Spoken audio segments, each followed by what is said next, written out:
தொடர்ந்து 27வது மாதமாக அண்ணாமலை ஜோதிலிங்கேஸ்வரர்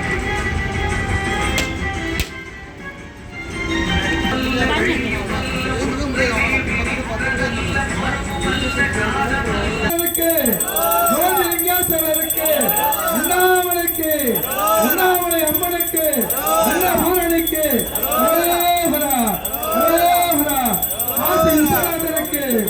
காசி விஸ்வநாதருக்கு ஜோதிலிங்கேஸ்வரருக்கு அண்ணாமலைக்கு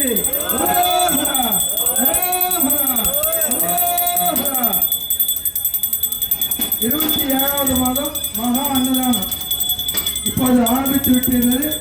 ஆங்கால் இருக்கும் நண்பர்கள் திருவண்ணாமலை கிரிவான செல்லும் ஆன்மீக அன்பர்கள் வந்து அன்னதானத்தை வாங்கி சாப்பிட்டு செல்லும்படும் அன்புடன் கேட்டுக்கொள்கிறோம். யாருமே சாதத்தை வேஸ்ட் பண்ணாதீங்க. தேவையானவங்க நாங்கள் தரோம், வேஸ்ட் பண்ணாதீங்க. அங்கங்கே கொட்டிட்டு போயிருந்தாங்க, அது மனசு கஷ்டமா இருக்கு. உங்களுக்கும் கஷ்டமா இருக்காது பார்த்தீங்கன்னா. அண்ணாமலைக்கு ஜோதிலிங்கேஸ்வரர்